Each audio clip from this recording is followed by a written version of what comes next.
Good morning. When I look at the lineup for this morning's program, I sometimes wonder if my function shouldn't change. And perhaps I should be giving you stories of joy and happiness and comfort and peace and goodwill. But unfortunately, in the news business, it doesn't work out that way. However, we'll keep the unhappy stories short this morning and try to be happy about some things. For instance, a pressing social problem in British Columbia, of which we're all well aware, is the waste of hundreds of acute care beds occupied by chronic and extended care patients throughout British Columbia. And we take just a little look at two of the not big hospitals in British Columbia to show you how we are in a bind over the care of our aged at the proper and comfortable level and at the desired economic effect. Also this morning we're going to give you a postscript to another of our happy stories. Remember the battered wives. This morning we have a husband who comes out front and center as a wife beater. And he's got to be complimented for what he says on the program. And perhaps he'll be a lesson to some other battering husbands throughout British Columbia. I'm going to cheer you up further too with a couple of my pungent comments on the administration of justice, including a boo-boo, a silly boo-boo, by the forces of law and order where they unnecessarily throw a 19-year-old girl in the slammer for a couple of days, quite without authority, and when they finally get round to releasing her, they don't even say sorry or by your leave or boy, did we make a mistake. So what am I going to do after the break? I'm going to give you a laugh before we start this program if it's the last thing I do.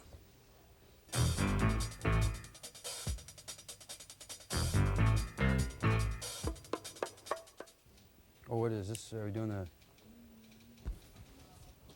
this first, eh? Yeah, it'll be some few minutes before we get to it, so you can relax. Okay, sit back and listen. 1 minute to studio. You're going to take shots.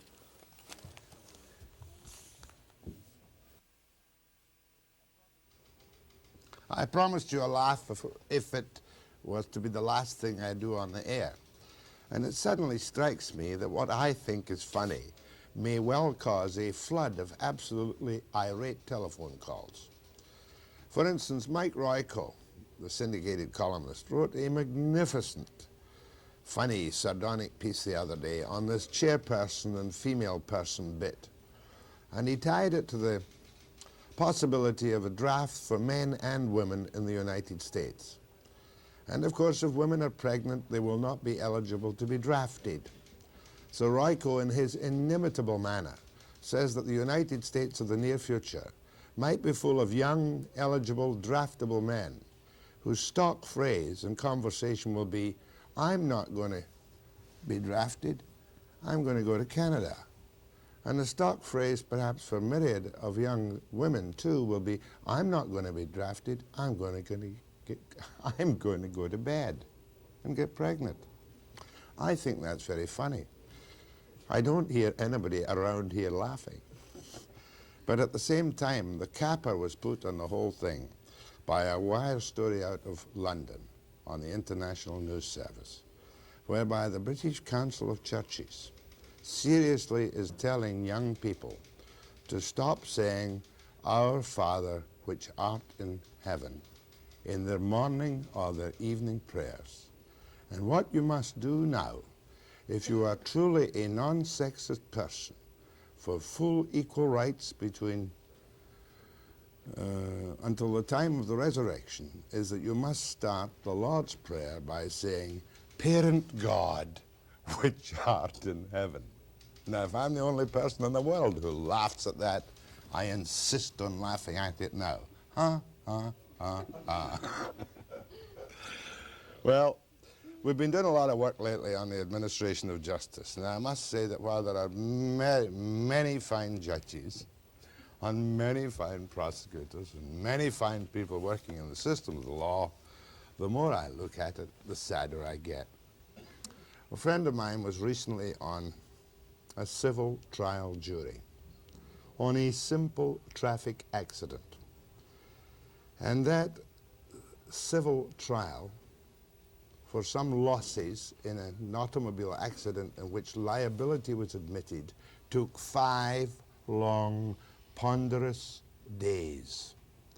The judge made it perfectly clear he thought the thing should have been over in the first day and a half. It lasted 5 days. The plaintiff, the guy seeking the damages, got $3,000 as his damages. Nobody, of course, knew at the time, as nobody knows in our clumsy automobile litigation system, that ICBC had already paid $11,000 into court. So after a 5-day trial costing at least $20,000 perhaps in court costs alone, not the cost of the administration, we come up with a $3,000 judgment for the offended party. It's surely high time that this kind of arbitration system, which is all that it really is, was taken away from juries and decided by judges or some other tribunal alone. Further, to cheer you up, I've been looking into some other possible injustices. And I'm beginning to wonder what is happening to our jury system. I'm looking at one particular case right now where a couple of young guys went to jail for life without the possibility of parole for a murder in an institution in British Columbia. Now, admittedly, this was a little while ago, but as I read the testimony, I find that the institution, I'm not going to name it this morning, it was a federal institution, and this was a couple of years ago, was a happy hunting ground of marijuana trafficking, 35 lids of marijuana being trafficked by one prisoner, selling them to the others. It was a place where home brew was freely and always available.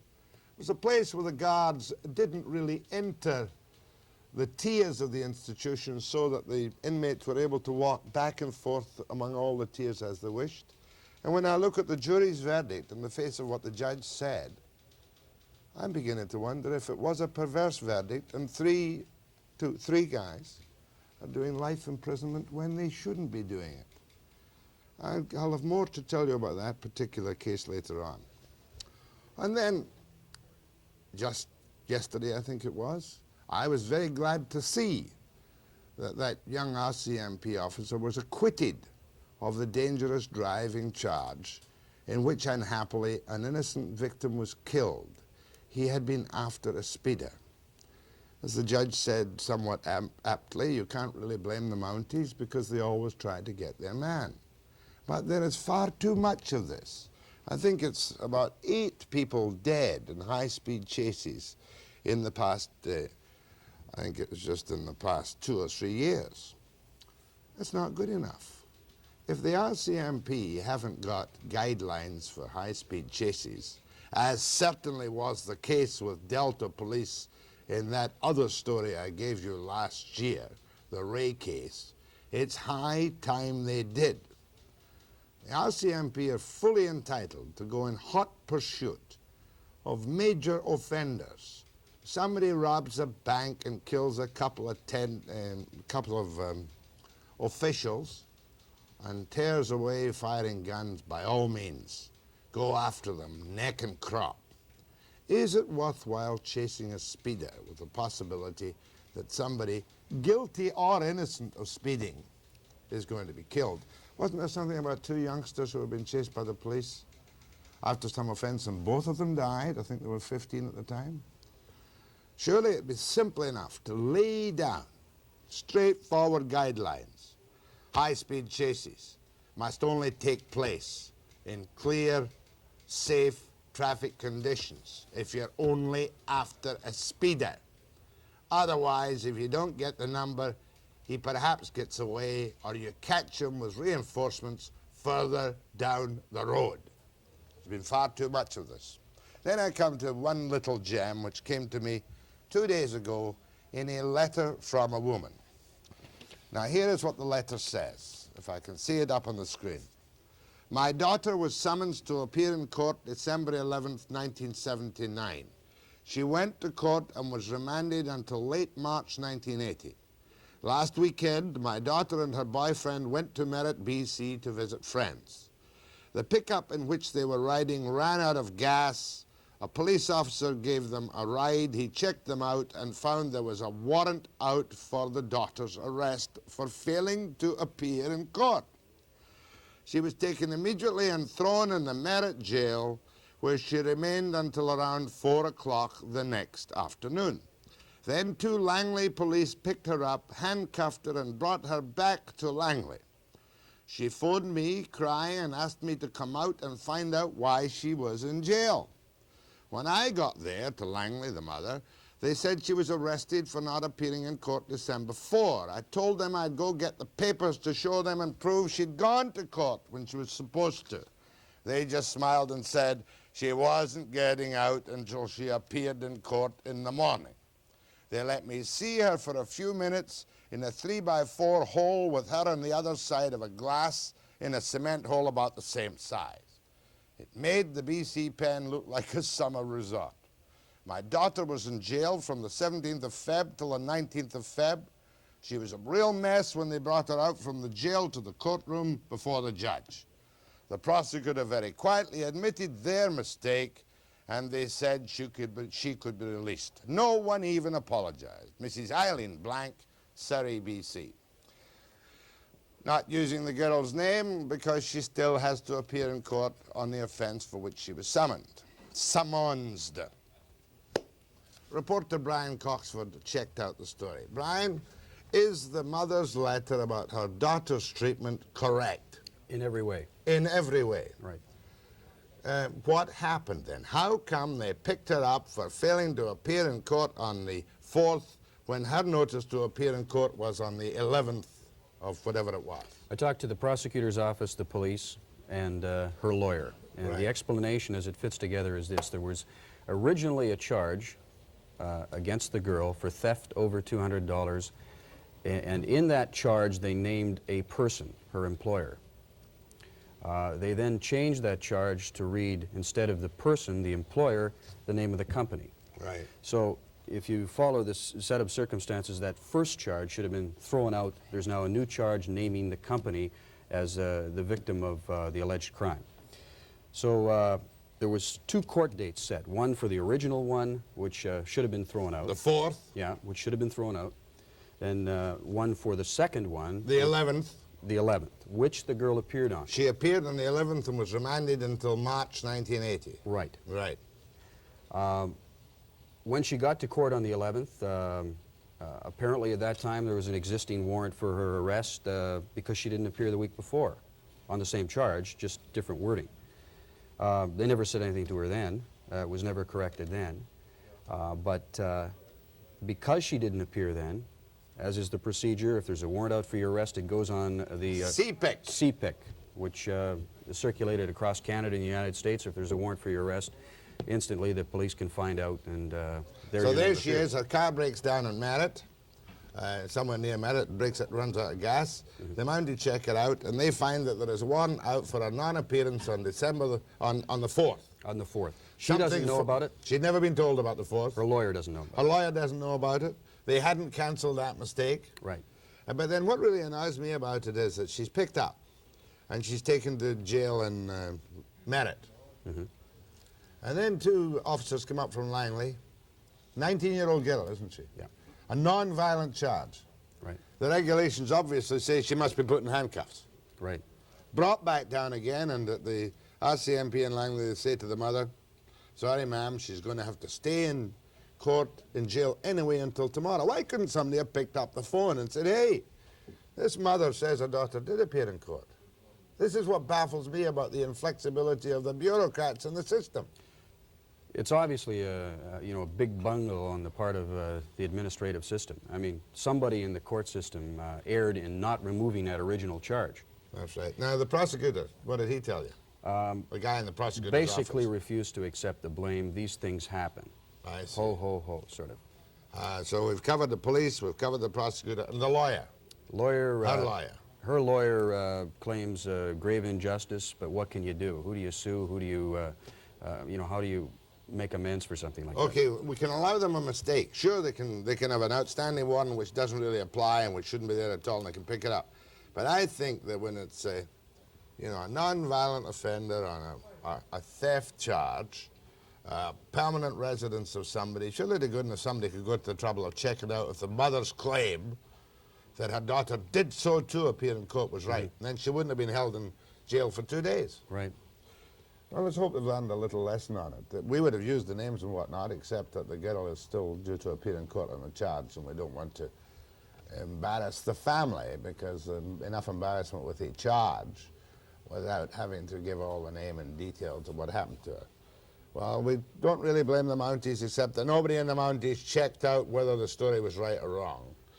We can't really blame the prosecutor, except that we can, because it was their system that forgot to cancel the first warrant that went out CPIC, coast to coast. The police say that if a warrant is to be canceled, it has to come in written form from the court system.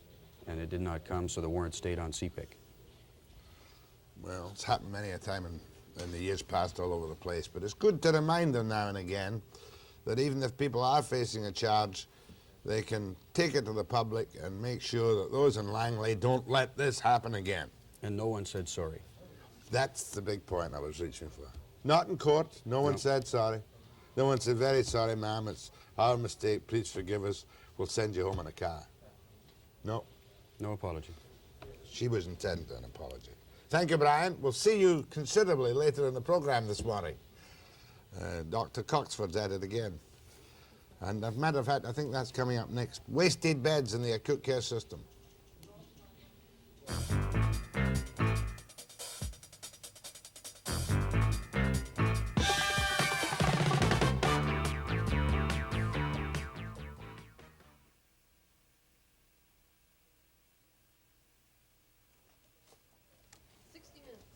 How did that come across? Good. How long do you want to do it? About a minute before you get into it? Yeah.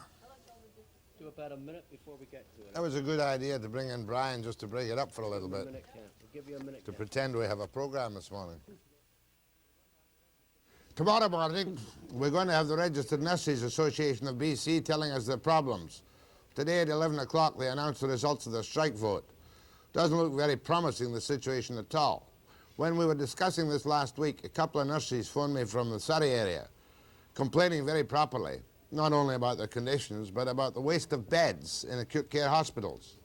What happens is that because of the new long-term care scheme and because of the lack of proper facilities, I'm not saying a whole bunch of new hospitals, we find that hundreds and hundreds and hundreds of $150, $200 a day acute care beds in our general hospitals throughout the province are occupied by those who do not need that level of care, but who can be kept at a much more economic level in comfort, in extended care, or in home care, or in the private and other non-hospital institutions, you might say.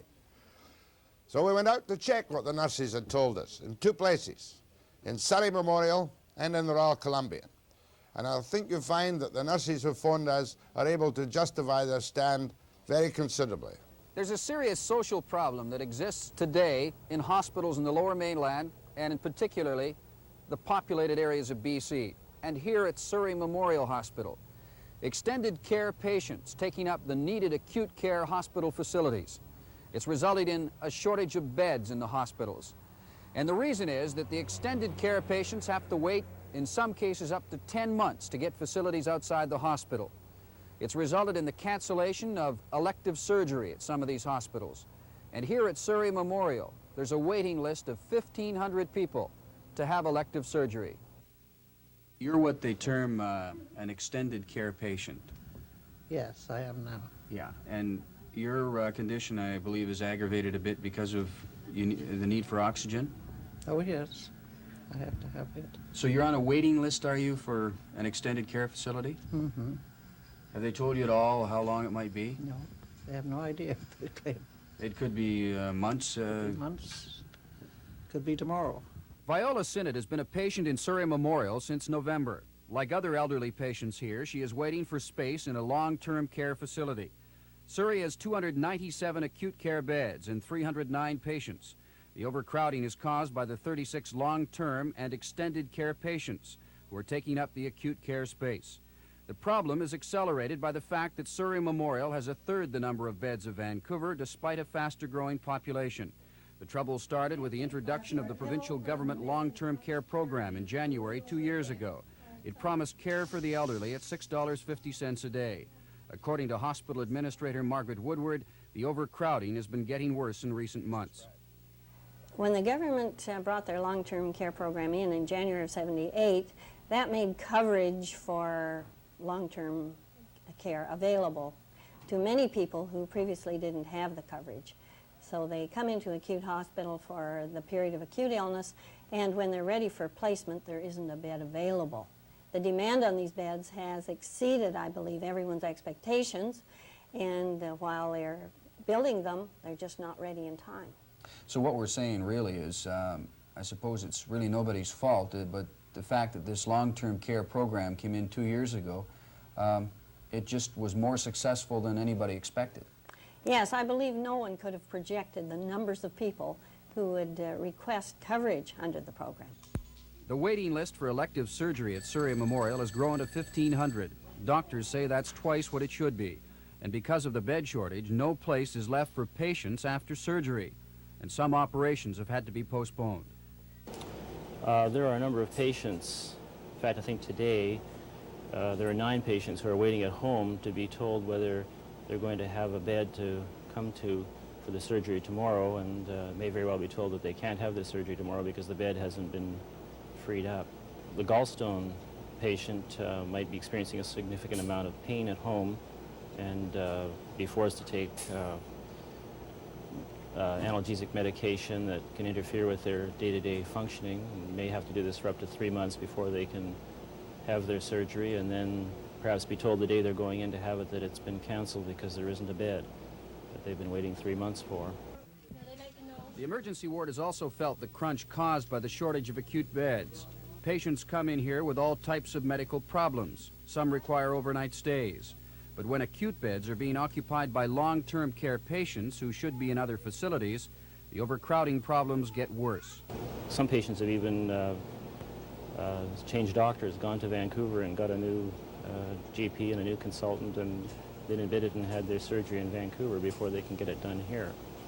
And this, it's unpleasant for the patient. It's an increased expense for the people who are paying for it, and it is rather unfortunate for the doctors in Surrey. The problem experienced here at Surrey Memorial Hospital is common to the Lower Mainland. Extended care patients taking up needed beds in a hospital facility. What could ideally solve that problem would be units like this one, a 78-bed extended care service facility right next door to Surrey Memorial. There'll be another facility just like this one coming on stream here shortly. But in terms of solving the overall problem in the Lower Mainland of extended care patients taking up needed acute care beds, it'll likely do little in the way of alleviating the problem. Hospital administrators and doctors say there is a need for more facilities like this one, the 78-bed extended care unit next to Surrey Memorial. They would free up the needed acute care beds in hospitals and take the pressure off surgery and emergency wards. But there's a 10-month waiting period here and in other similar facilities. A twin long-term care unit will soon go up next to this one, but it will hardly make a dent in the shortage of beds for elderly around the Lower Mainland. Should get a bit tighter now. It certainly won't be the final solution, because patients from all over the province can come into that unit. It's not reserved strictly for Surrey. So it'll probably be full the day it opens. That's right. As we mentioned at the outset, the overcrowding problems are not unique to Surrey Memorial Hospital. At Royal Columbian, about the best the administration can hope for is 100% occupancy. About 50 of the 463 acute beds are being occupied by elderly patients awaiting accommodations in other facilities. But hospital director Dr. Martin Smith thinks he has a long-term solution to the overcrowding problems. I think this is a problem we should always see. That is, the more extended care inpatient beds there are, the more people will want their relatives and old people to occupy them. So that you don't solve the problem of the demand for extended care beds by building more extended care beds beyond a certain point. You're building more. Yes, we're building more to deal with the problem as it is at the moment. We're trying to accommodate the 40 patients we have in our hospital at the moment. But in conjunction with that, we're trying to offer a way of solving the long-term problem by setting up a daycare activation program, by allowing patients to come in for the day who live at home and be activated in the hospital here and then go back home at night. Some hospital officials hope there will be enough facilities on stream to solve the overcrowding problems in the next 3 years, while others predict that if the government long-term care program is going to work effectively, it'll take a major commitment on the part of the government to build the necessary facilities. That demonstrates very graphically a problem of which we've been aware for many, many years indeed. But you had Dr. Fransen of Surrey Memorial saying that 1,500 on elective surgery waiting list. And a healthy situation would be half that number.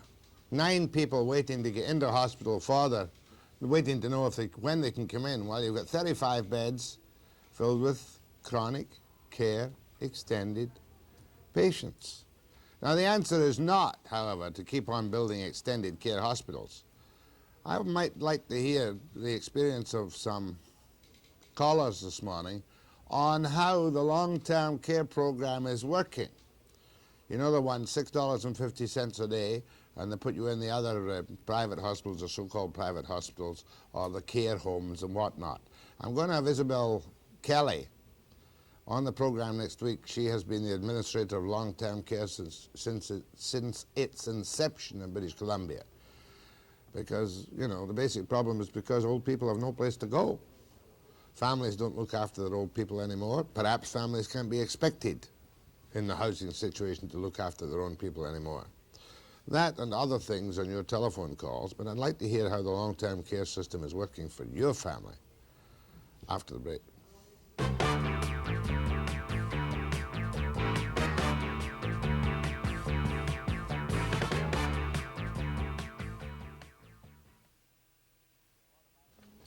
Before I take phone calls, there'll be a lot of eyebrows raised this morning about the United Way report on G.A.I.N. And they certainly did it in a very kind of specious way. Grace McCarthy says they're using the wrong figures, and I'm inclined to think that Grace McCarthy is right in this particular instance. Certainly, if you're on G.A.I.N, regardless of the reason, you don't ever get enough money. But apparently the United Way people are using the Stats Canada figure on poverty levels to justify their criticism of the provincial G.A.I.N levels. Bear in mind, if you're a political observer, that the federal government shares with the provincial government, under the Canada Assistance Plan, the agreed levels which are given. Although Grace McCarthy did change the basis, and she stopped the overages last year, whereby people could go and get emergency overages for the actual requirement needs in many aspects. And she consolidated it and squeezed it a little bit. There's not much doubt about that. But eyebrows would be raised if the United Way, as seems to indicate, were right in that G.A.I.N should give a man and woman with 3 children $1,083 a month. That's what the Stats Canada poverty level is. Under the system at the moment, the United Way reckons that certain groups are anything from $100 to $200 short of their actual cost. And I've already had a couple of phone calls from people this morning and say, I've got a wife, and I've got a 4-year-old boy, and I've got a 12-year-old girl and an infant, and I don't bring home $735 a month from my paycheck. You got to keep that kind of delicate balance until you get everybody up to fully unionized rates and whatnot and whatnot and whatnot and whatnot. However, we're talking about extended care. Go ahead, please.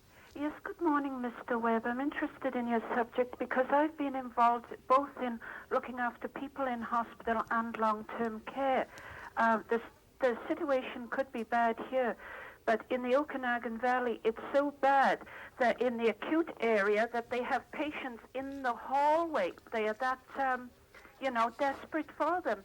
And with regards to the long-term care, yes, it does work if you can get a worker to come in.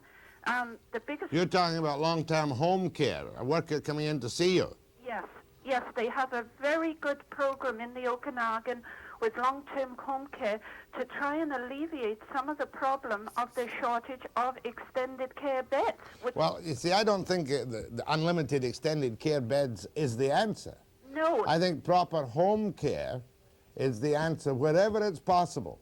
Yes, well, this is what they're thinking in the Okanagan, but the biggest problem there is the shortage of workers to go in and help because... Is it a shortage because of people or a shortage because of money? More likely money. Money, because they only have a certain amount of money allocated by the government to pay out to their workers. So, of course, not only are the wages low, but the hours are very long, and you can start at 8 in the morning, and you can have about 4 people in that day to go out and help, and you can be allowed half an hour in between, maybe 10 miles. They'll allow you half an hour to get from one place to the other. You give no allowance for a coffee break or anything like that. You're told you must take it on your own time. How much are you making as a home care worker in the Okanagan? $3.45 an hour.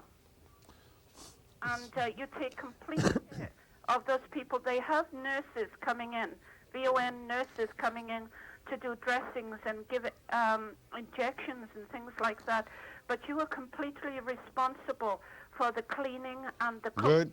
And the washing, everything like that. That I know, and thanks for your contribution. Go ahead, please. Yes, I'm a long-term care. I have a rest home, and... I'm sorry I didn't hear you. You are a long-term care patient?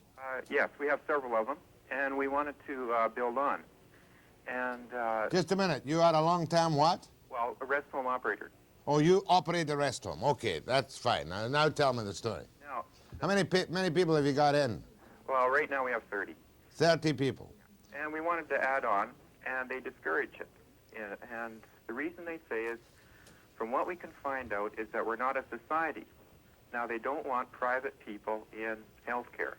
Well, I'm inclined to agree with them. I prefer the non-profit societies because, I mean, you're obviously, are you making a good living out of your 30 beds now?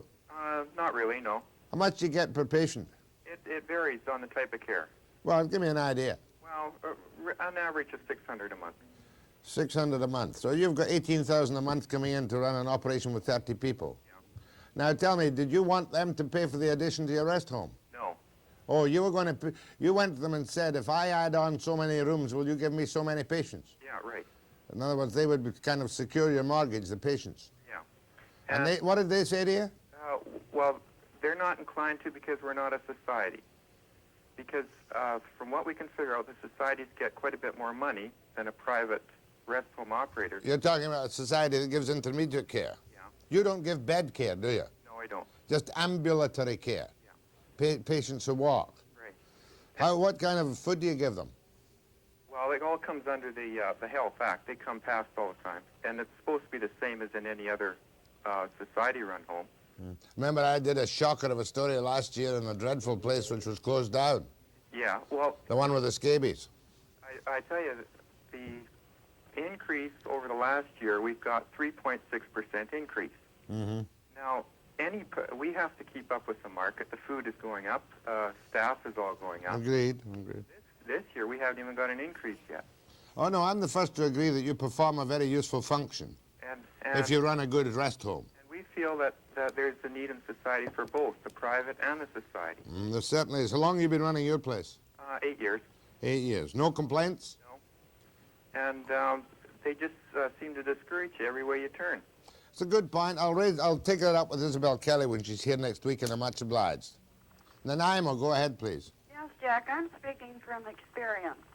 I'll tell you what, would you just hold your breath for a minute, and I'll take you after the break. I must take a break now, and I'll be back to the woman from Nanaimo who's going to speak from experience. Hold on, please.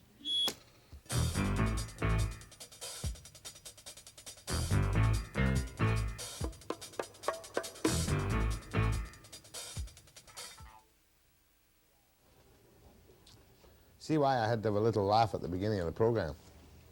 Nanaimo, almost forgot. Go ahead from Nanaimo. Yes, Jack, I've had experience in all aspects that you're speaking about this morning. My husband went to intermediate care in '74. Later,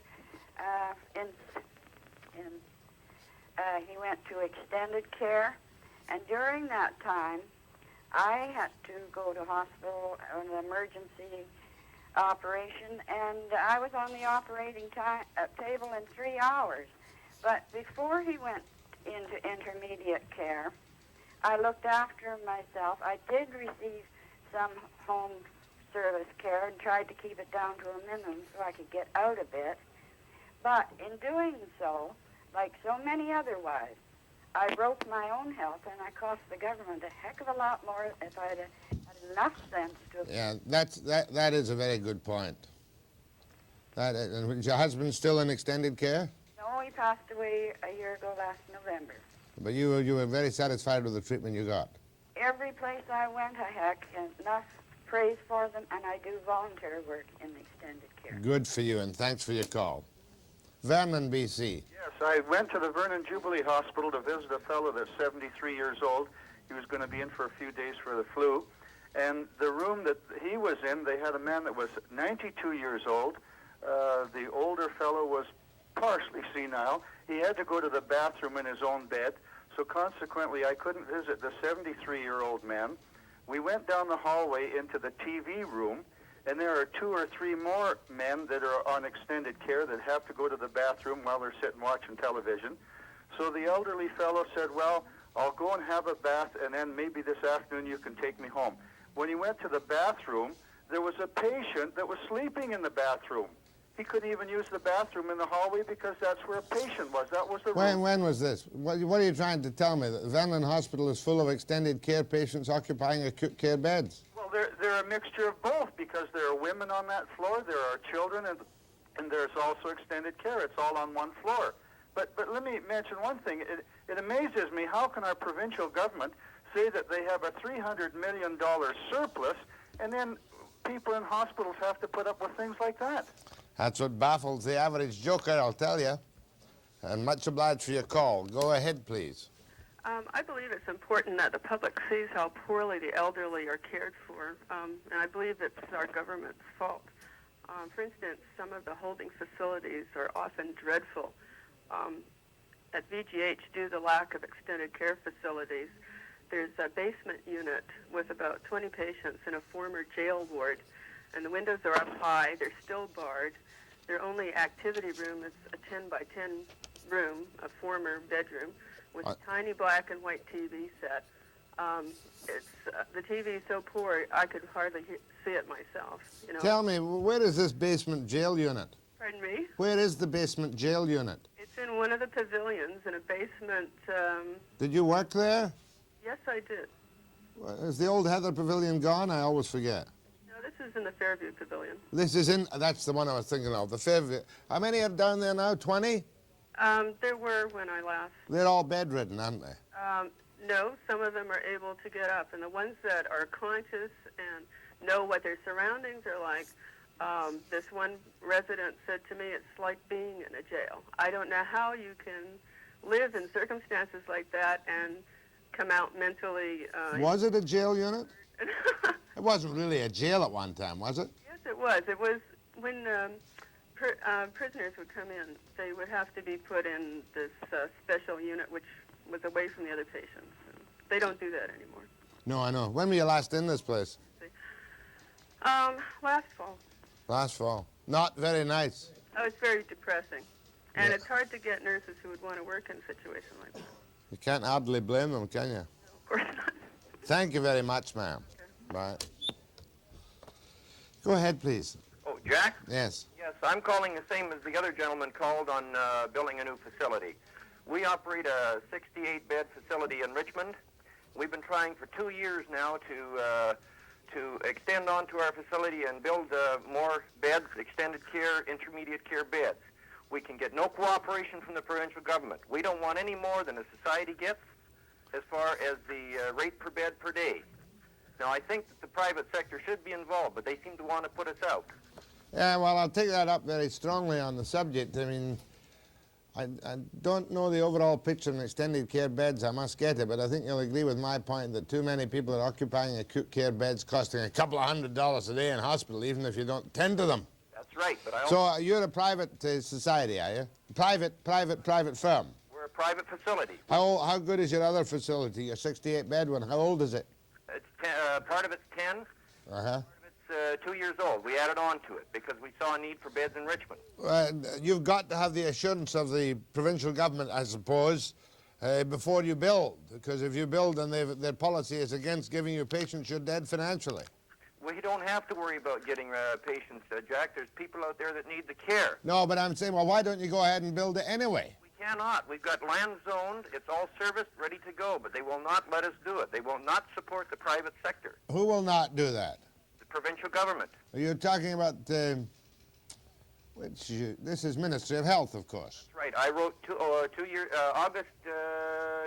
just about 2 years. But what I'm trying to get from you is the fact is that there's a reason why you can't go ahead and build it now, and that's because you want a guarantee from the government that if you put in another 50 beds, they will supply you patients. I want no guarantee. All I want is a letter to go ahead. They'll allow me to build.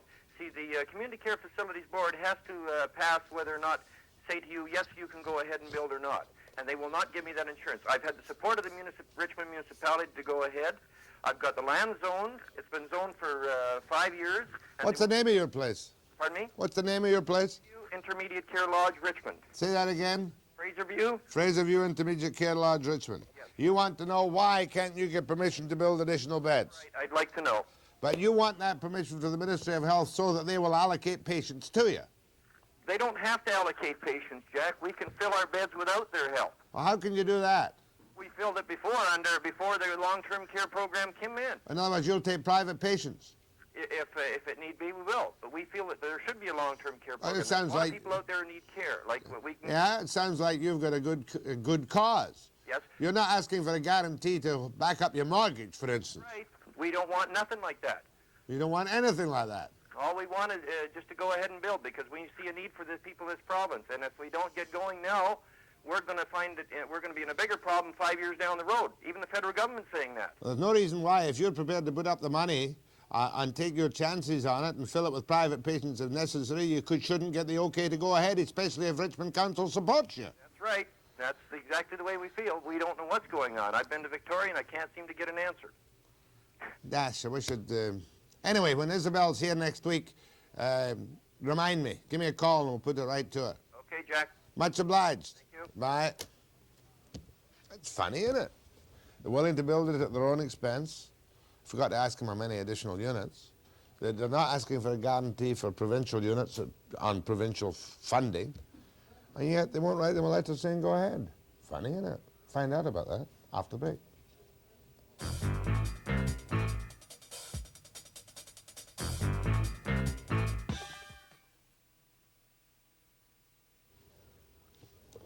I like going to the phones.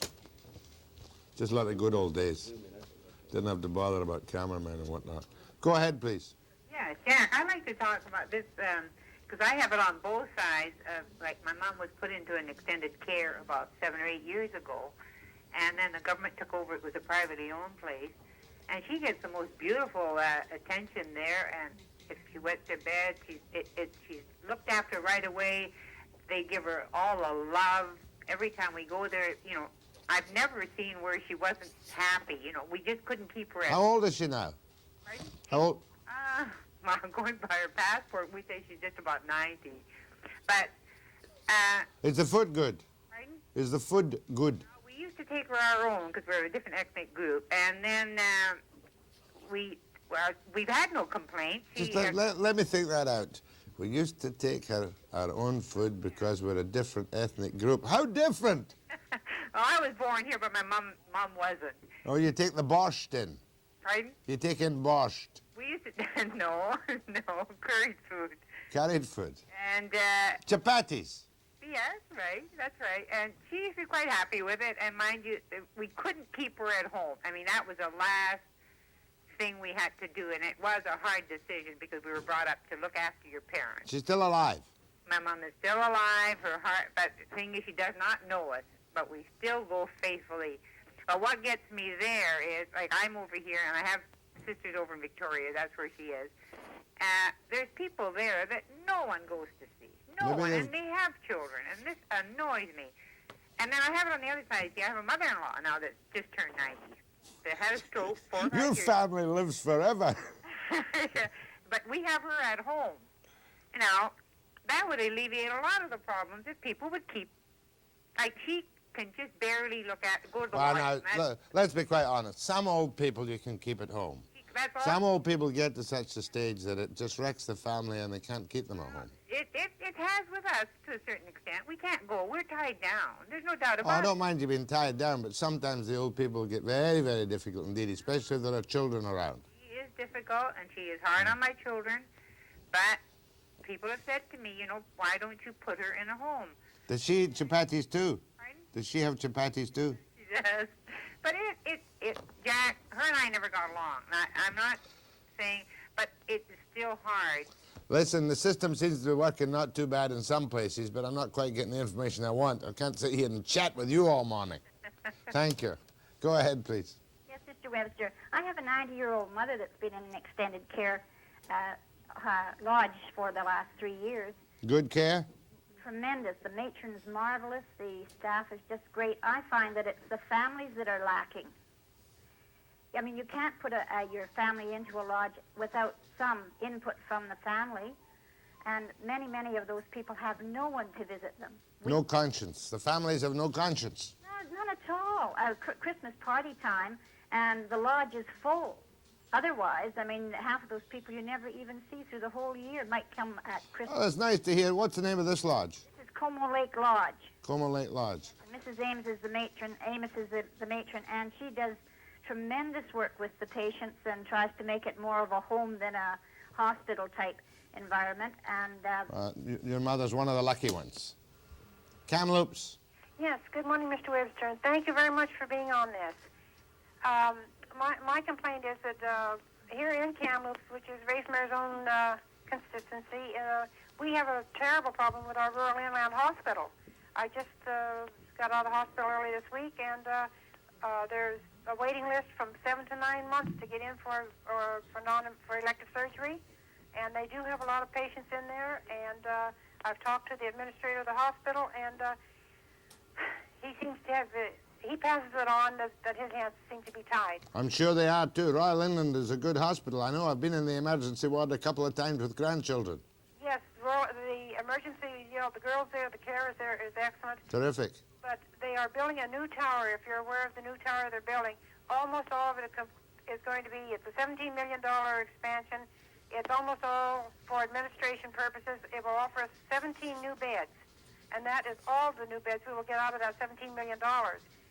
Plus the fact that I won't name him, but the administrator tells me that one of the wings that were built about in the 1940s has not passed the soil test, and it's to the point where it's going to have to be torn down, and they do not have the money from Victoria to do it.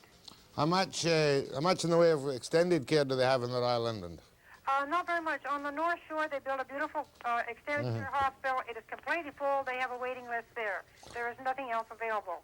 Well, problems all over, and thanks for your call from Kamloops. After the break.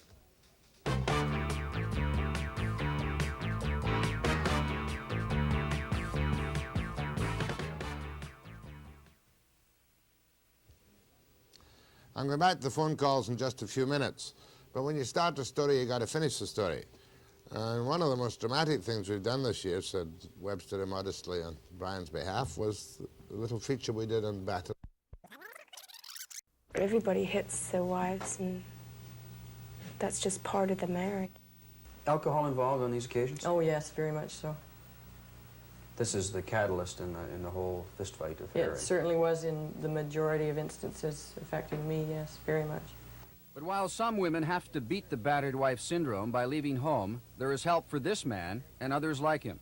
He realized he had a problem in his marriage of 12 years and sought the help of the Emergency Services Branch of Human Resources. It kept his marriage together and helped to turn his life around. Just how bad would you, what are you talking about, a black eye, pushing, shoving? Well, that would be the worst, the black eye. Black eye, yeah. Those are the things you see. There's a lot that you don't see. Just verbal abuse, a dirty look every time she'd come in the room, that sort of thing. And I'm sure they leave marks that you can't see. Anytime we go to visit somebody and their wife had a shiner, she'd usually banged into a door, something along those lines, but not too many people want to say that their husband hit them, or the husbands don't want to say that. It's pretty embarrassing. Yes. For both parties. I think probably. Yeah. For the wife to admit that she's been abused. It was a matter of the pressure building up in you, perhaps a combination of alcohol as well? Originally. I quit drinking a few years ago, and it was still going on. My whole life was a little unsettled. I quit working a little before I quit drinking because it was interfering with the drinking, and somebody pointed out to me that the drinking was interfering with the living, so I quit that, and I thought that would cure everything, and it didn't. Okay, it didn't cure everything. You quit the drinking, and you still found situations where you were beating your wife. What were your thoughts? Oh, I didn't think it was the ideal solution. I figured perhaps we should talk or do something other than my throwing fits. Did you find that in your past there was some sort of family development, perhaps at home when you were growing up, that is a direct result of what you found yourself in, a wife-beating situation? I don't know how often it happened. I'd spoken to my mother about this, and not too long ago, and she told me that I had a much worse opinion of what it is than what it was actually. I asked her how so, and she mentioned a couple of instances. I mentioned a number more, and it turned out we were probably both wrong. There were probably more than she remembered, but being young, I remembered the violent things. Those would be things that would stand out. You're talking about violence in your family, your right, mom and my mother dad. and father fighting when I was younger. And your father hitting your mother. Right.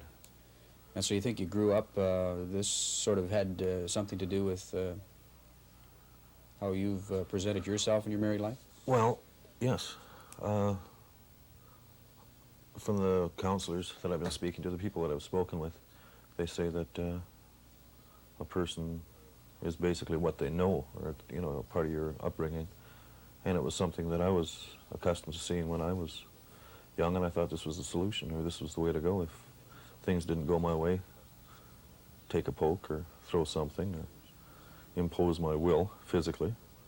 What sort of brought you to the realization that you had to do something? I was being unreasonable, and my wife left, and I didn't think it was such a big thing. I hadn't hit her. I was just being abusive verbally, and it dawned on me there was something wrong, drastically wrong, more than on the surface. As I say, she didn't get a shine or anything this time. I just felt bad about the way I'd been acting and didn't understand why I was doing it. So I went to somebody and asked them, and there was a glimmer of hope when they told me that if I had grown up with it, there was a good likelihood that was why. So I'd have to change my attitudes. Have you talked to your wife since? You know, what kind of feelings has she had throughout the years when she's been in a battered situation? Did she, what thoughts were going through her mind, and did she fear you? Well, she's still afraid of me. We get along considerably better. We're getting along better now than we ever have. The kids smile more often. And that was a big concern, the kids? Oh, yeah. Every time I'd raise my voice, the kids would cower. What advice would you give, say, perhaps somebody that might be watching this program, hearing about your problems and find themselves in the same situation and that they're battering their wife? What advice would you have for them? Well, my opinion, for what it's worth, is there is an alternative. You don't have to swing, or yell, or swear, or be verbally demeaning. I wasn't aware of the alternatives before. I think if you know why you're doing these things, it's much easier to stop.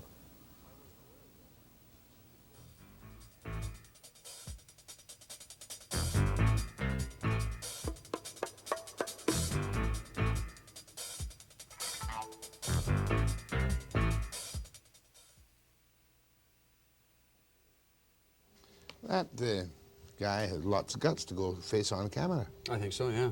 You didn't have to talk him into it that strongly.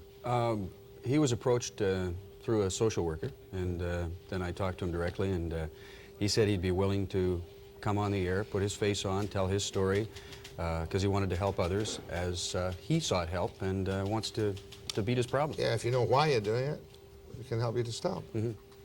You've had a busy morning this morning, and you're not finished yet, have you? You've more to come. One more up the sleeve. One more up the sleeve. Victoria, is it, Linda? Go ahead, please. Hi. Hi. Am I on? I've been Yes. so long, I don't know anymore. You're on. You're talking to Webster. Okay. This happened to me in Manitoba, and I don't know how many people it happens to in BC. And it really moves me. I'm really angry because I'm a registered nurse, and I flew to Manitoba to look after my father. Mm-hmm. And he didn't have to be in an extended care ward. But because we couldn't get any help from the government to keep him home, we had to put him in the hospital. Happens all the time here. Yeah, you know, we said to them, look... But not, we had a good system. We have a system which is beginning to work very well on home care, as you know. But we've got a lot of people in extended care who could be in better facilities, in acute care beds, who could be in better facilities than even extended care beds. Well, the thing is, there are so many people that would like to keep the people at home, but they can't afford it. For example, we needed oxygen, and my mother just couldn't afford to be paying for the oxygen every day. My father had lung cancer. Well, that, of course, makes it quite straightforward. He can't be at home if he needs oxygen. Oh, yes, he could, because we have the oxygen at home. You can have oxygen at home and run it at home. How much did it cost? It costs $20 a tank, and if you have a defective regulator, you can go through 3 tanks a day. And we said to the government, the doctors even tried saying, look, this man can stay at home for $20 a day. A hospital bed is $125. They said, well, sorry, that's the way it is. Take the hospital bed.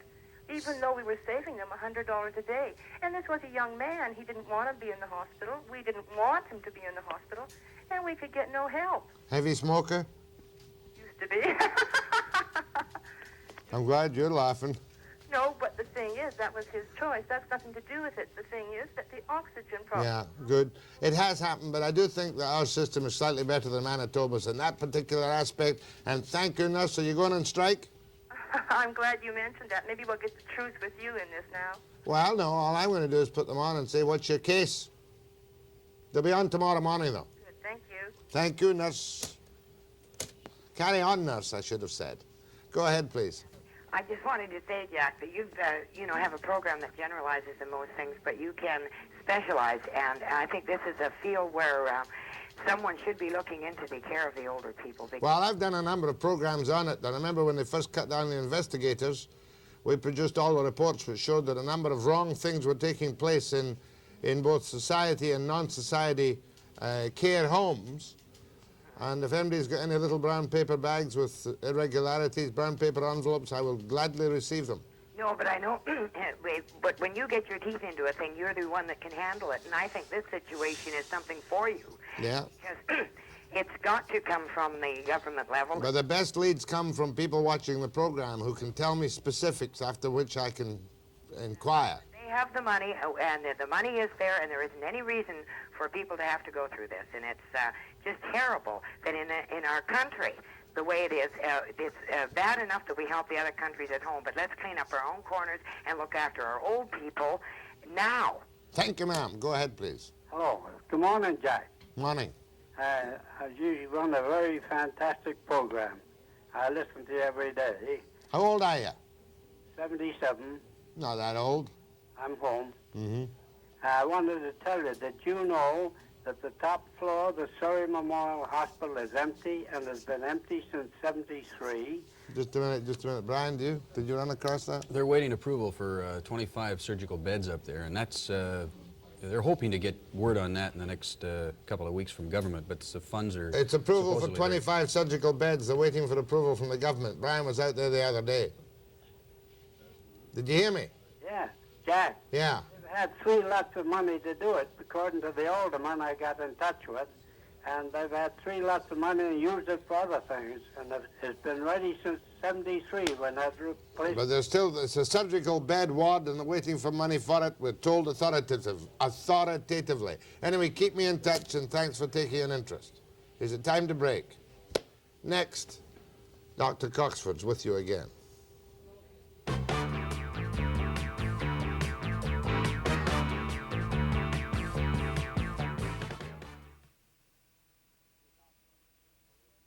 This is Heart Month until the end of the month, and we promised to give them a plug. And it seems an appropriate morning for Brian to do his particular report on the British Columbia Heart Fund. This is the heart of a guinea pig functioning without a life support system. It can be kept pumping almost indefinitely using this artificial network, a model of that of the animals.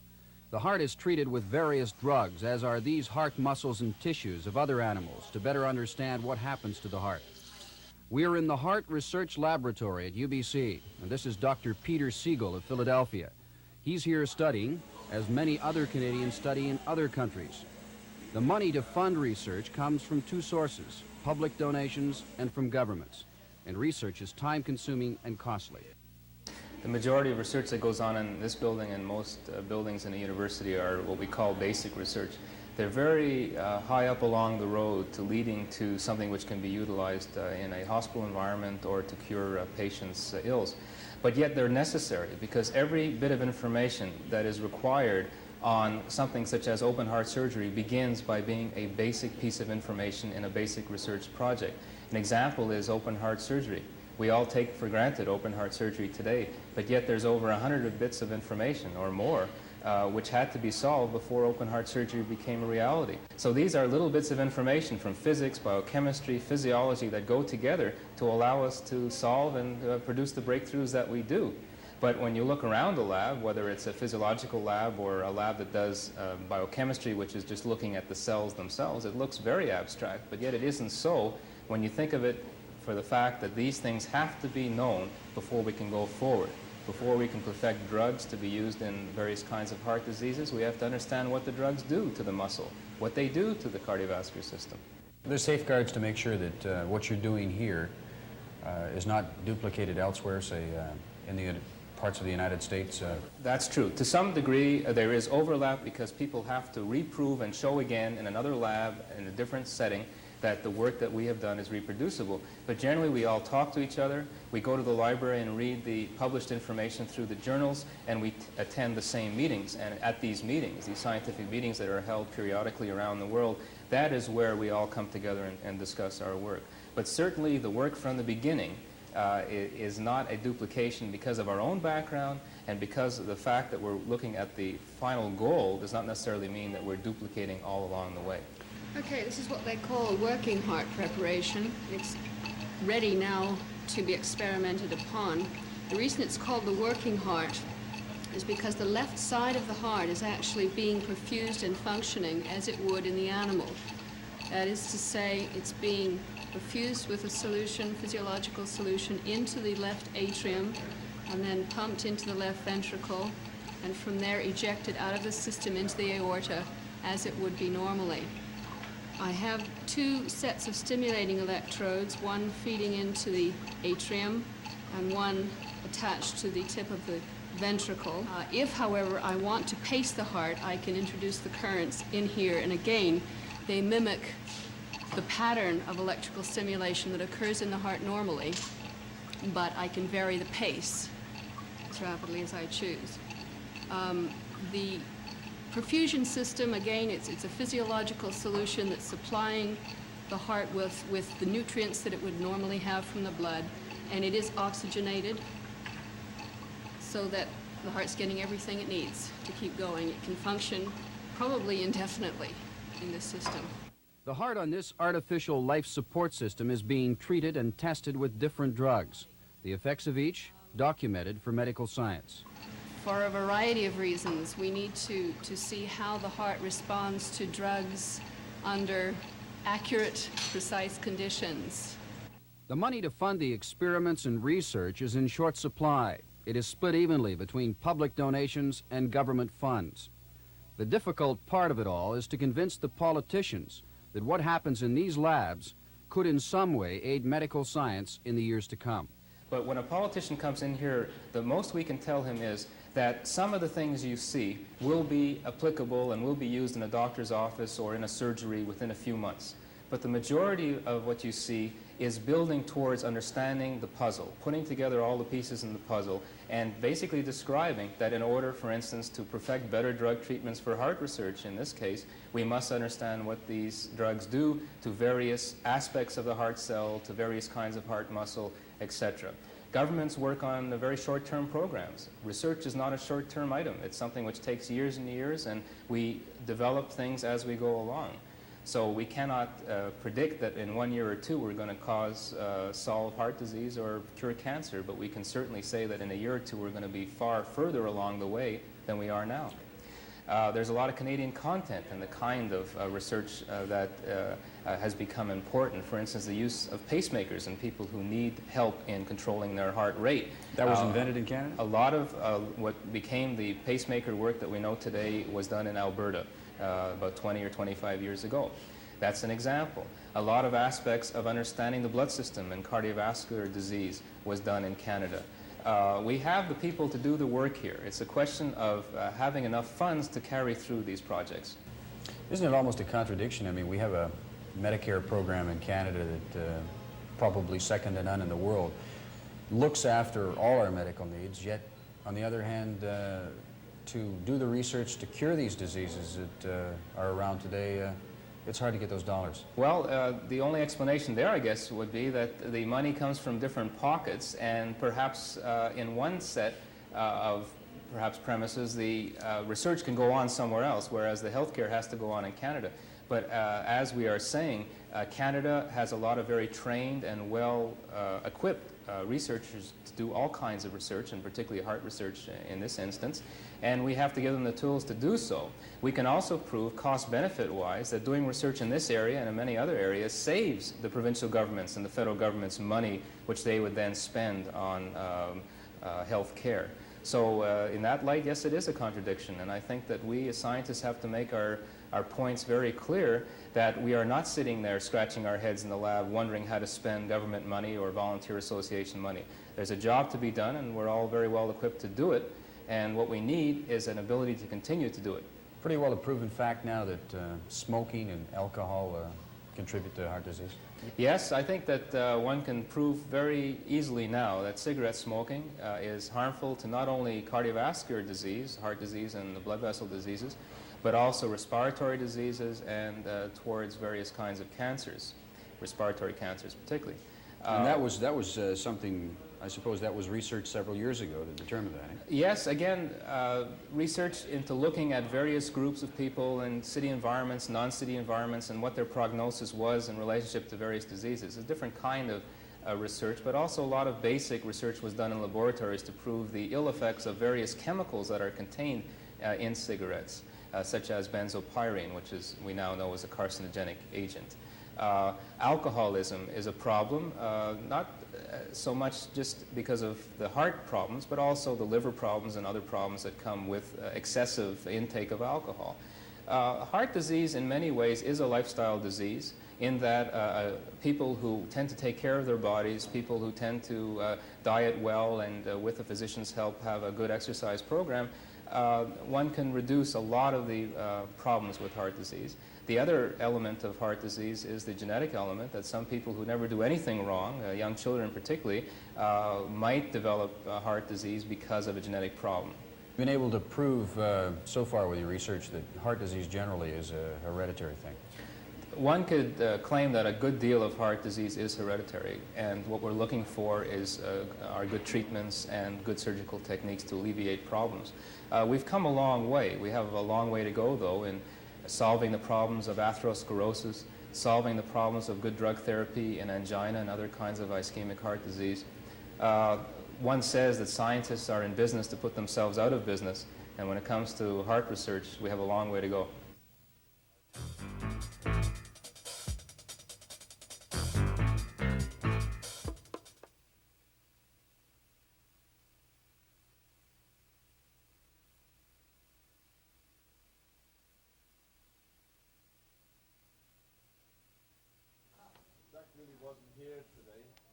So you press that? How much time? Press. You'll have how long?